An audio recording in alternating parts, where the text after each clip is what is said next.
Hello, everyone, and welcome to Financial Express, and welcome to this very special discussion on the opportunities for artificial intelligence or AI in 5G telecom.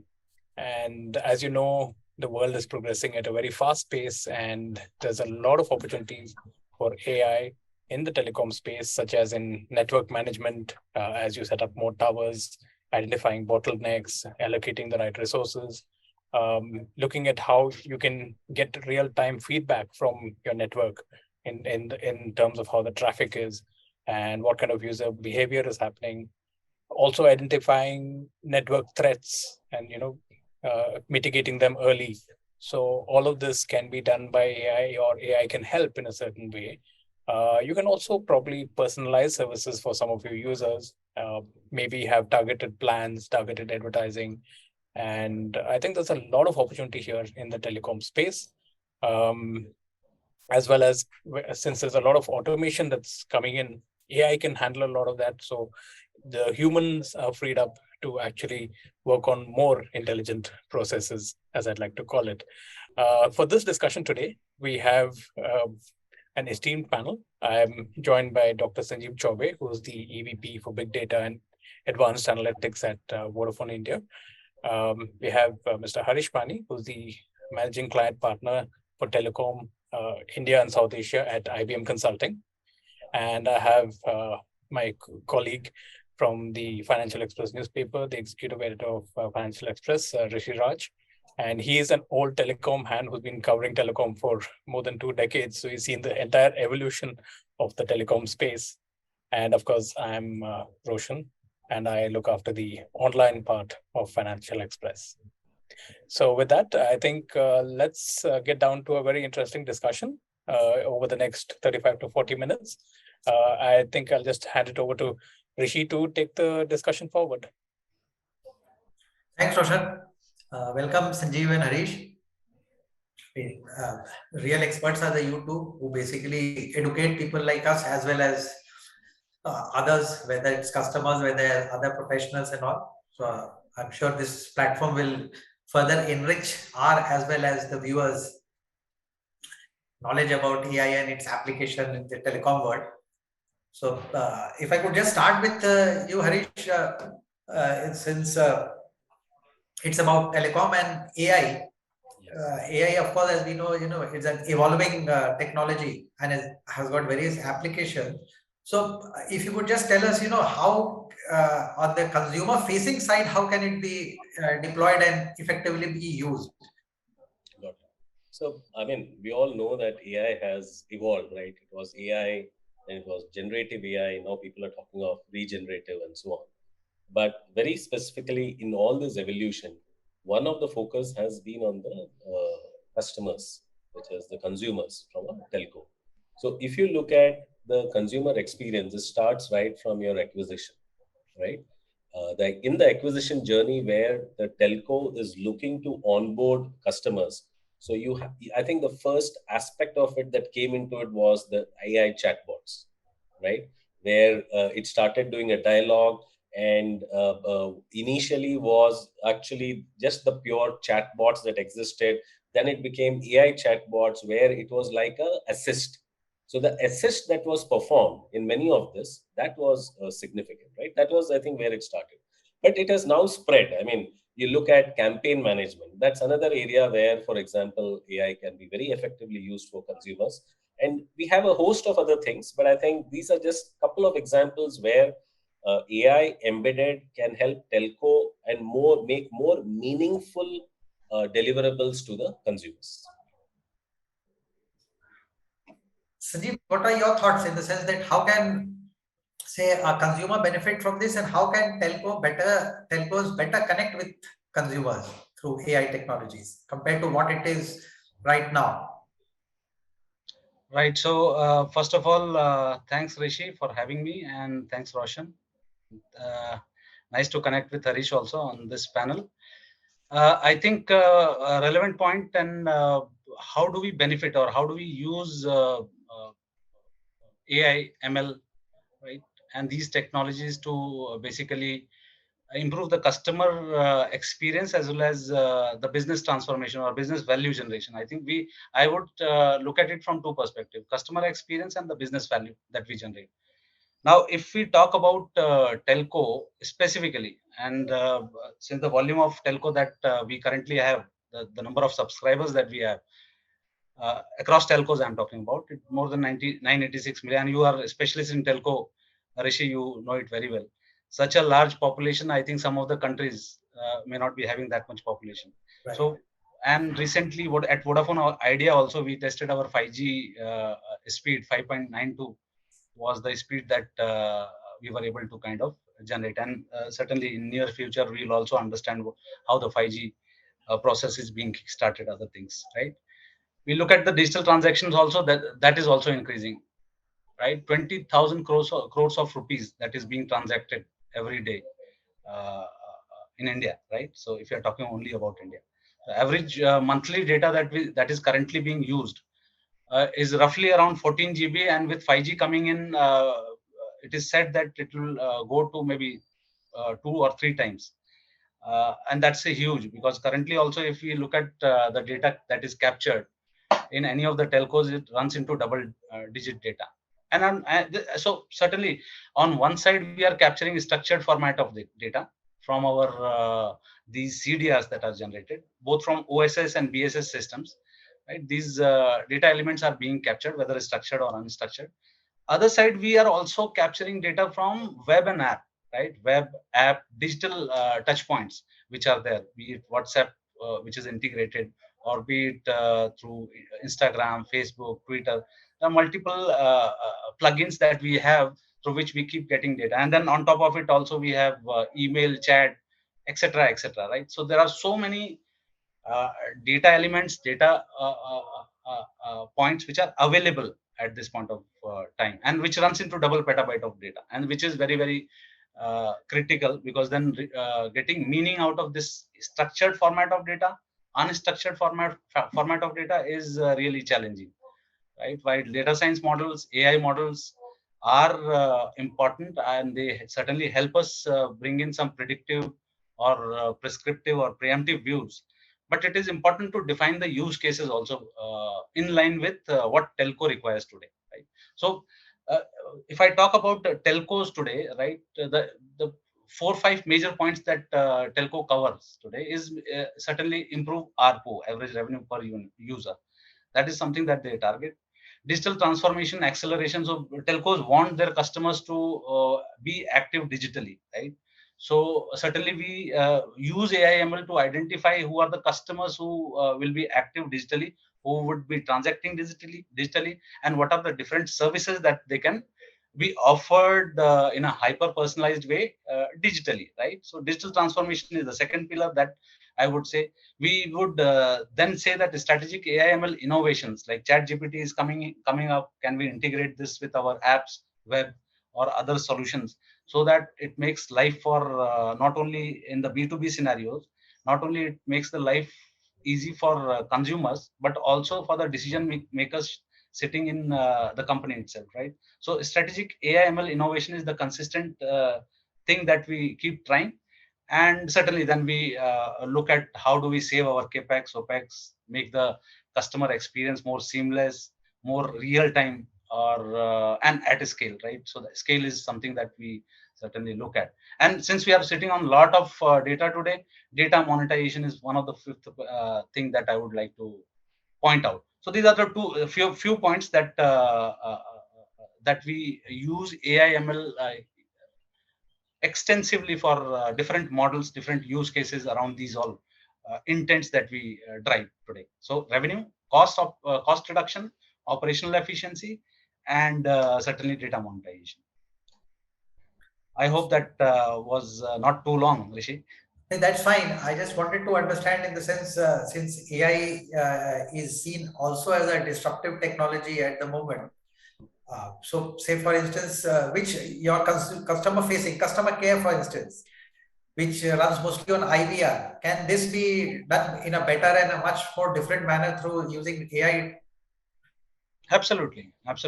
So this can be done in much better way. Why? Because then if the intent, see, One is the speech to text. So on one side, we are capturing the voice of the customer, right? They are calling up our call centers, and there is a well recorded input that we have from the customer. So we certainly have speech to text conversion and understanding the intent of the customer better, right? So whether they have network problem, pricing problem, or services issue, what they not, there are call drops, etc., etc. The moment they converse with these agents at the customer service center, they automatically capture and identify the intent, right, through our NLP engines. So first of all, certainly the text speech part is then converted to text. Text is then analyzed in an automated fashion, and then the key intents which a customer is pointing to gets noted quickly. So this reduces the time to resolution. This reduces the time to act, right? And the ticket that a particular user is pointing out, it can be relevantly directed towards. So if it is a network issue, the network SPOC can be directly triggered, right? The mail can be sent to uh, the network guy. Or if it is a pricing issue, the pricing agent will be able to then pick it up immediately for action. So it reduces the friction or the time to action, and then that creates a better customer experience. Is something that we are already doing, right? And we are trying to enhance, capitalize on whatever we have. This is one, the speech to text, and then we certainly get data from chat, emails, different kind of other unstructured formats, data elements, which again then we pass through our classification models, AI models. So be it, we use different kind of both in terms of machine learning or deep learning algorithms. We try to, because the volume of data is very, very huge, and the sparsity is huge. When we talk about text, the dimensions become very, very high. So if I'm making a model, typical churn model, so if it is having 200, 300 parameters, attributes, here on in the textual environment, I have thousands of parameters that have to be taken into consideration before I predict an intent. So that's how I think the text analytics, logs analytics, the speech analytics, speech to text, text to speech, then responding back, and we are certainly using the chatbot also for different kind of services that customer is looking for, right? So they want to know the billing, they want to know best offers, what are the offers which are there for them incrementally, right? They want to see that. At the back end, we certainly have different machine learning models which kind of populate this kind of offers to them, and then through web app, different digital media, or through SMSs or CRM channels, we reach out to the customer and offer these propositions for adoptions. So in short, one can expect a quality of service to improve manifold. Absolutely. Okay. Absolutely. I just had a question, Sanjeev, on cognitive AI. Can you give me some examples of where you're using cognitive AI in, driving a sustainable transition for your customers? So this is what in the customer service itself, when we are talking about the speech. So when we are talking about cognitive, it is important to understand whatever touch points customer has, be it through voice, be it through interaction with customer agents, or be it interaction through the digital apps or digital medias. So all these different sources of data, right?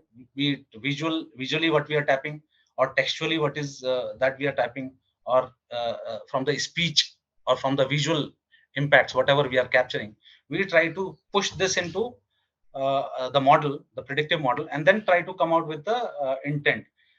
Another example is certainly to give you more insight on if I want to understand, if we want to do some more, and that is in something as a part of innovation that we are working on. What is the comfort that we can bring into a customer in the store using real-time feeds, video feeds coming into the data lake, right? So can we identify the dwell time analysis, or can we understand the demographics of customers standing there? Can we capture the voice where people are talking? Is the voice, the sentiments reflecting something, a happy mood or a sad mood, something like that, so that we understand the distribution and demographics, any kind of congestion which is there in the stores. If we can optimize that, if we understand what is the kind of flow of customers in terms of age or gender or any kind of ethnic group is there, if we can customize our offer more relevant to them, and the agents deployed there are able to better serve these customers, I think these are the insights that we draw from these all unstructured formats of data and then try to use it.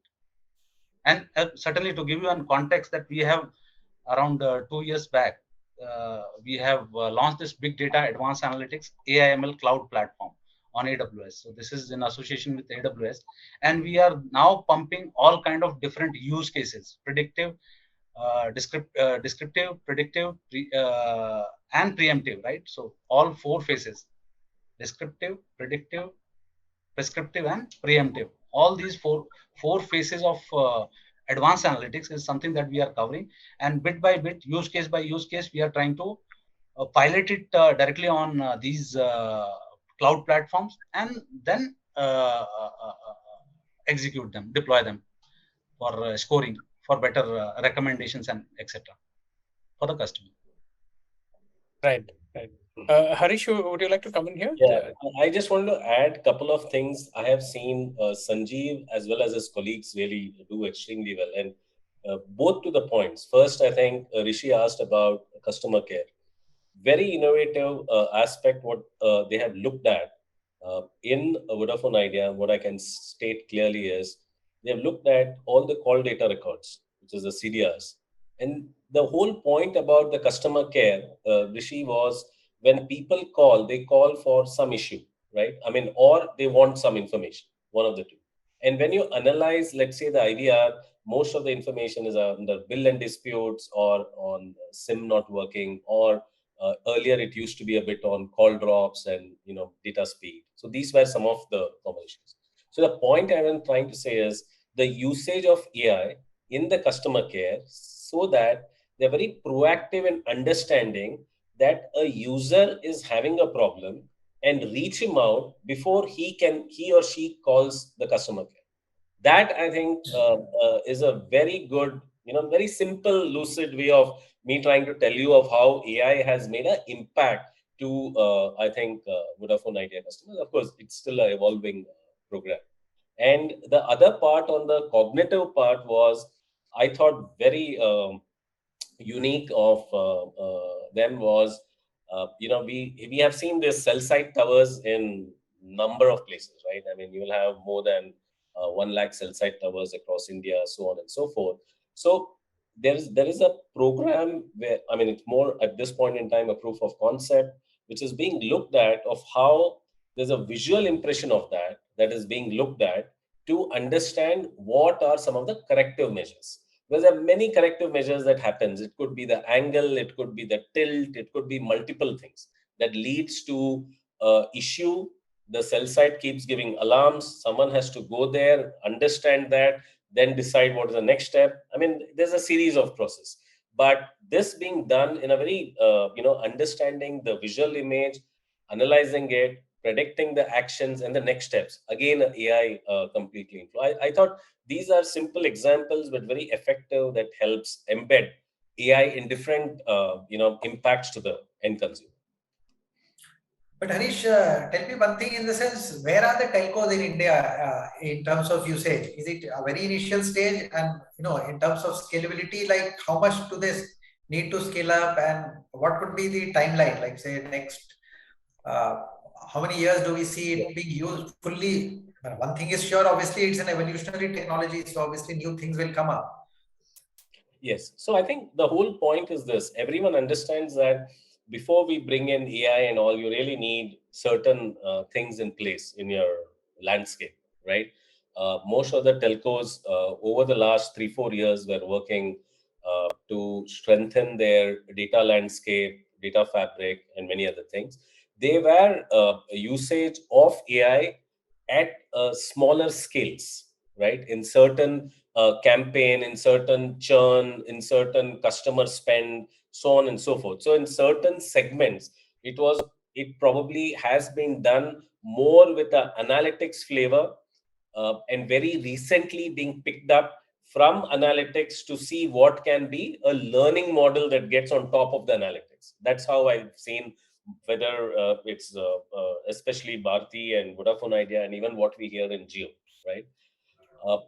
But there are now, given the 5G rollout, right?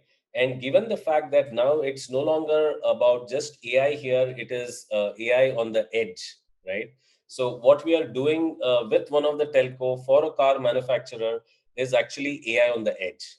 I suspect as the enterprise segment increases, right, which is the B2B business, I think this edge AI will probably go on a larger scale, while this matures in terms of what we have for, whether it's for fraud management.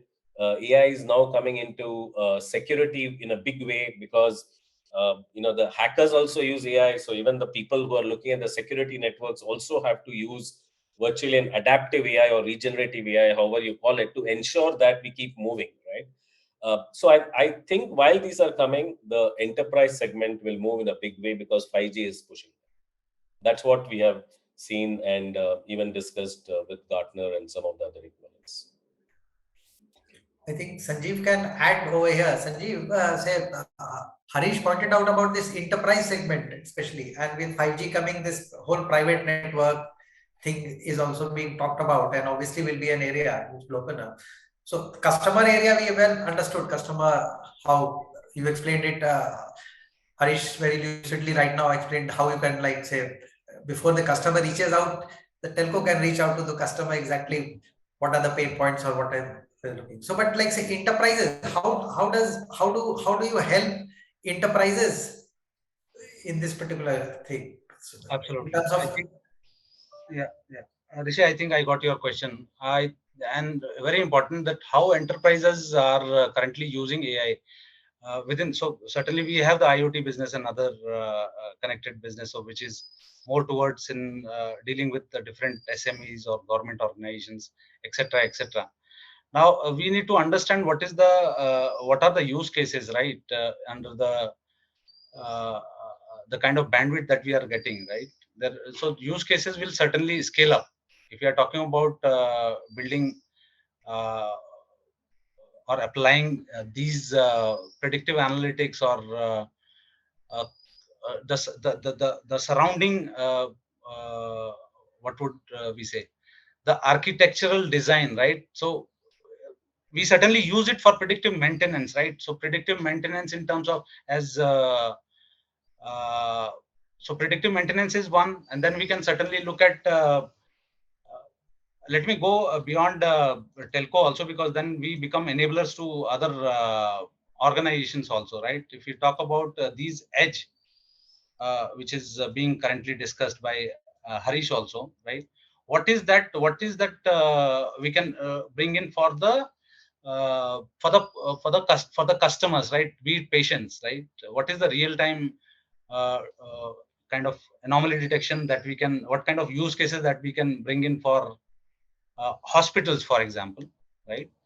And their patients. So remote patient monitoring or early warning systems, which is based on these IoT devices and sensors, which are installed, right? Which are part of the ecosystem of the wearable, in the form of wearables, devices, cameras, or different kind of connected devices, I would say, overall, right? And then this data is then pumped through IoT hubs to IoT platform, and then the predictive analytics is done on top of it, and the inferences are sent back saying that there is an early warning system of a patient running through maybe a propensity to have a particular kind of a disease, maybe diabetes or maybe cancer or any kind of different diseases. Early symptoms can be captured there, right? As a kind of a kind of suggestion to the patient, right?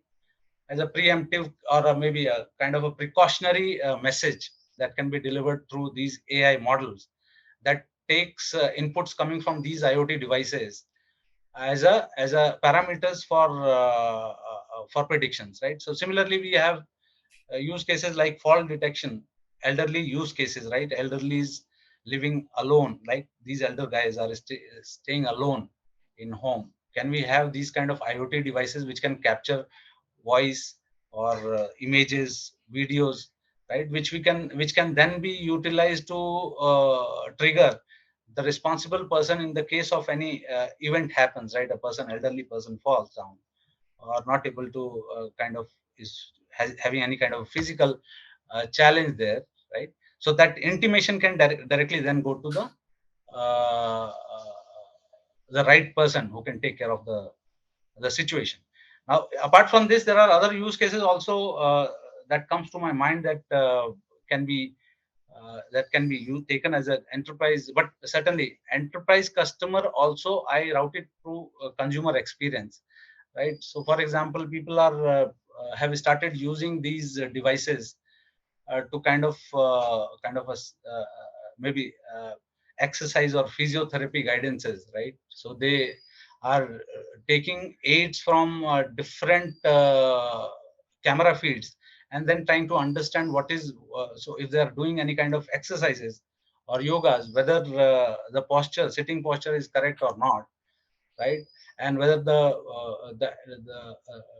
the steps that they are taking is in a right way or not. So that is kind of also acting as a guide, as a tutor to the consumer. So this is what is something that is happening. Apart from it, I would certainly say for so different applications with respect to smart cities or smart homes, right? Different applications are being developed, with different use cases are being developed, which can then support these customers optimize their maybe electricity bill, or maybe optimize their maintenance of their own ACs, utilities that they are currently using, televisions, so on and so forth, right? There are other devices. So these devices certainly are helping these consumers through enterprise route. Rishi, I hope certain points were covered there. Yes, of course, sure. I just want to add one thing. I mean, very interesting what Sanjeev brought up, but I think we all, I see it happening. What is the scale of that impact we need to see. But as the 5G gets embedded, as you spoke of private networks in the enterprises, so on and so forth. Now, when telcos go to the enterprises for solution, see, as an enterprise user, typically you are now looking at what is my pain and how is it being resolved, right?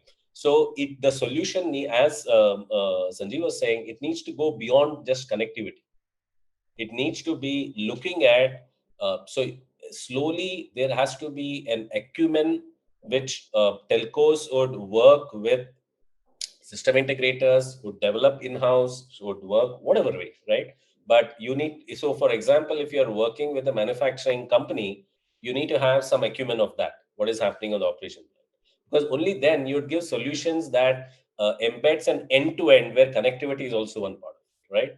Similarly, other industries. So I thought that's something that we see it happening. I mean, it impacts us as well within a system integrator, because now it's not just a telco sector. It's like across sectors. 5G is across sectors. It's not about a telco sector. So I thought I'll just make that point.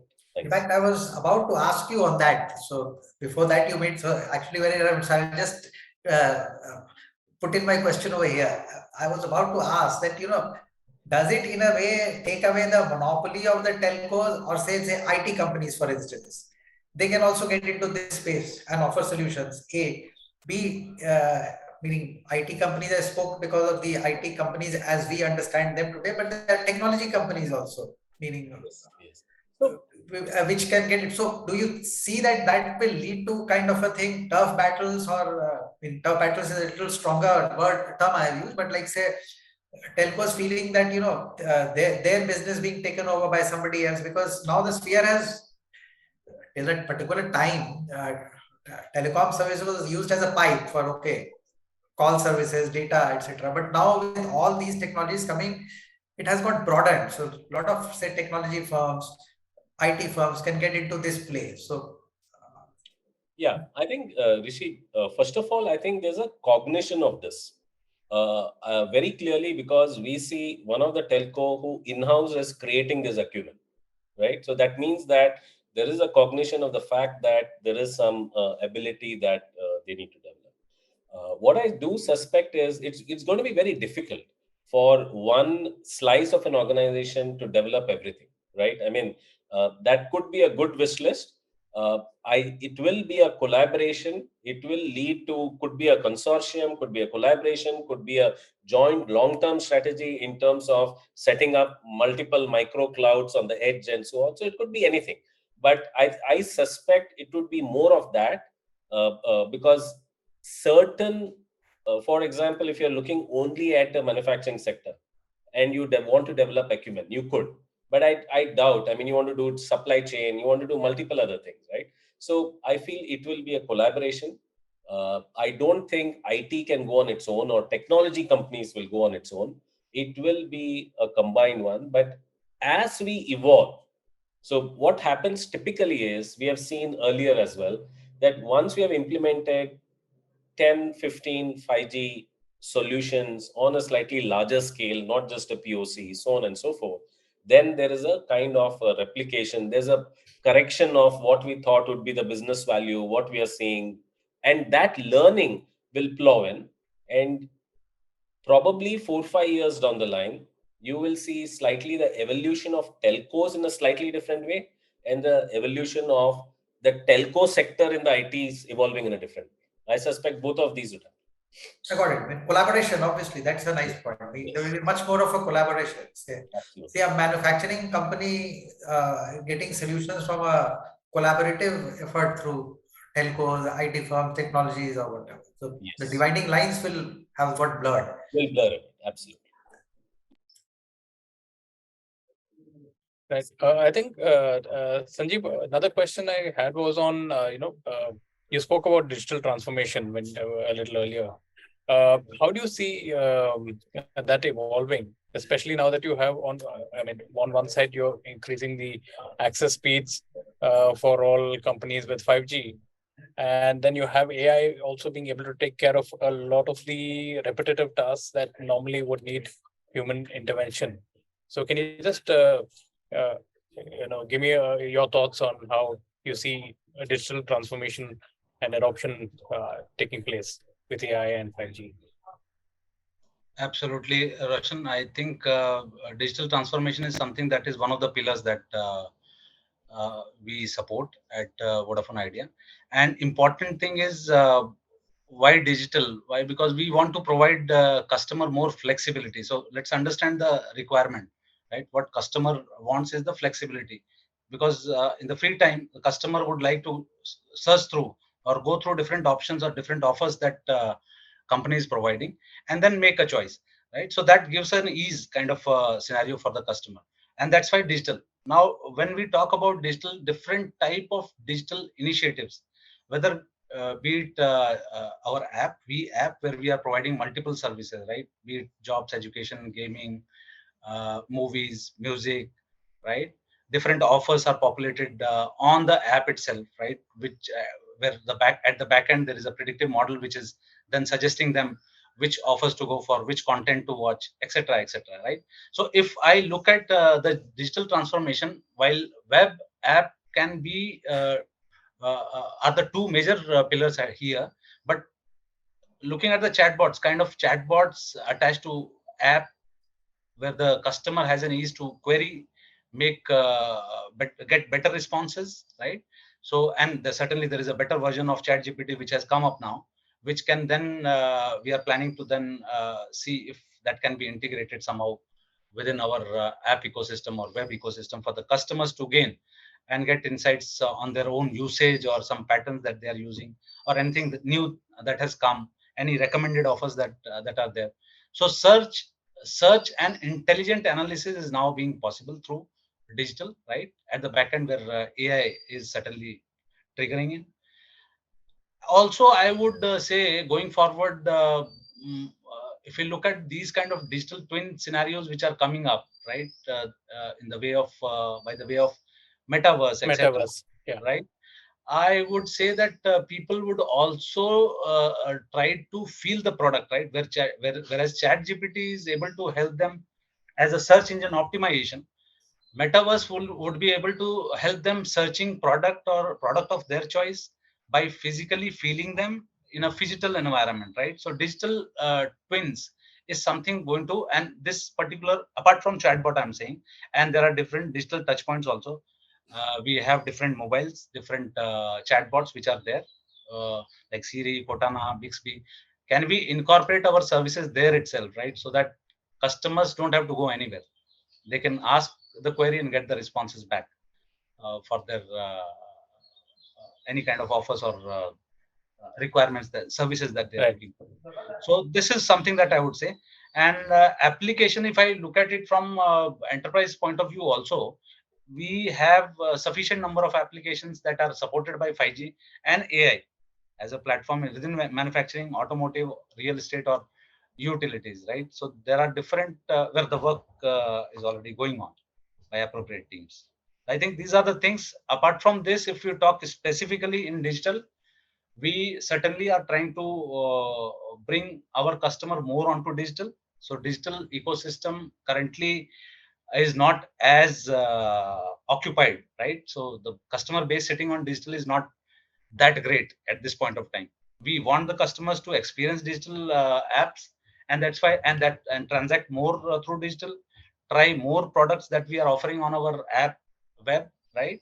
And get more personalized recommendations and offerings on the app uh, without intervention coming from anyone else. I am especially talking about I want a product A, but when I go to retail outlet, I get product B because of certain affecting scenarios, right? Or impacting scenarios. So we want to give customer complete freedom to choose, and then pick and choose the services that they want. So these are the things I think. Apart from this, we also are looking at if something can be also done from real-time location analytics perspective, that we can incorporate in our digital ecosystem itself, so that customers start getting real-time feeds of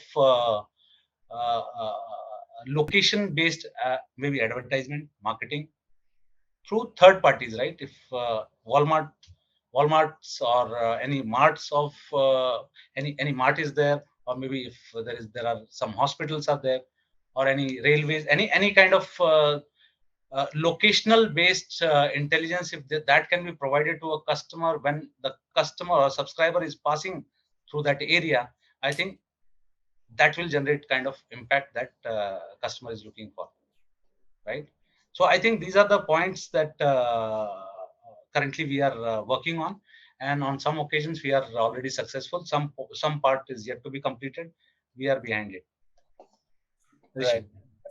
Sanjeev, what happens to the people part? Meaning, one other thing is that all this automation, all this technology is coming. Do you think that will, like, say, reduce the need of people you have in organizations, telcos or other kind of this thing, or will that? I think this is a very, very relevant question. I think pertinent to every telco across globe, right? Not only in India, right? The issue is whether AI ML is going to reduce or eat away the jobs that are there, and it will make critical resources working in different department redundant. No, my answer is no. Why? Because especially when we talk about creativity, innovation, so AI ML can do certainly the repetitive kind of activity, while we are certainly working on story writing through AI ML, Q&A, or some kind of text summarization that is happening at one place. But creativity will certainly come from. So I think human resources or manpower in the organization today will be directed well towards the right objectives and causes. So that can supplement AI ML models. They get better data, they get better training because of impact in the market. The data then that which is pushed to the AI ML engines gets better, right? The KPIs get better, and then certainly that becomes that it's kind of a reinforcement activity which can be then done by these resources which carry many thousands of hours of experience within telco domain. I think that is the thing which is very, very important. You mean to say that it's repetitive, monotonous, those kind of jobs will become redundant? Yeah, absolutely, and that can be supported by AI, ML, data science. Right. Harish, your thoughts on how ChatGPT can be leveraged by system integrators for your Again, customers? we have seen some of this very closely, right? Uh, uh, because what some of these things can do is, for example, let us look at IBM as a solution provider. If you want to move from code X to code Y, let's say you want to move from Java to Python, for example. Now the tool does most of it, which is phenomenal. I mean, so tomorrow you want to do a migration project, right? Earlier we used to put people, we used to do it and whatever, XYZ. Now where the work moves is people who need to know how to query ChatGPT, right? So I think basically what I was trying to say is the job focus will shift from A to B, not necessarily everything from A to B. It might be A to B, C, D, whatever, but it will start shifting, right? I mean, people will find different areas to work. Obviously, just like he said in telcos, the repetitive thing, even in development and coding or testing, there are certain things which are redundant, certain things which are creative. The redundant part will be replaced in many ways with automation and AI and so on, but it will move to the other areas. Harish, one thing, maybe it's not very directly linked to this thing, meaning this chat GPT as an advanced search engine kind of a thing is all fine. I want to write a thesis, say on this subject on which we are discussing, it will give it to me. But what about the reliability factor? For the reliability factor, I will again have to come to you, for instance, or to Sanjeev to say, endorse it, whether it is right, whether it is wrong. Absolutely. And the point is this, see, there are two parts to it. If you are going to implement ChatGPT for an enterprise scale, now you generally don't want the data to be in the open forum, right? I mean, many organizations would not want that. So you will bring ChatGPT into your own space, which they have a model for that, right? Then you do your whatever fine tuning you want to do for ChatGPT to work for you. But lastly, what you actually look at is how ChatGPT can take some of what we are putting it as a model, rules, and structure, giving it an output, and then fine tuning it over time. Because I don't think we did a POC where the confidence factor for trying to find out which customer may call, right? Next, based on certain issues, we got the confidence factor of only around 21, which is very low. At least you need to be at 60 plus as a confidence factor to start picking it to let's say if I have to take a model to Sanjeev, saying, Sanjeev, why don't you have a look at it? He needs to have a feel that this is going to work at least more than 50% of the times. So I think that part we are still evolving, but it will get to that place. And then I think in certain use cases, even within a telco enterprise, you will see some of these tools being used, like a chat GPT or whatever, more frequently for assimilating some things and giving a recommendation. Right. I think we're almost out of time. Since we had timed this for 40 minutes, we are at the 40-minute mark now. So any quick thoughts, Sanjeev, and then we'll just wind this up. I think what Harish is just wanted to add a couple of things there. Right now, the chat GPT that is available with us, I think it is mainly based on 175 billion parameters it is capturing at this point of time. Right, and these parameters are mainly coming from the open world environment through different social media channels or inputs, like from coming from Twitter, Facebook, etc., and other whatever X sources of unstructured data which are available in the global arena, right? So currently it is contextual only to the general kind of a questions that is asked to the this bot, right, chat GPT.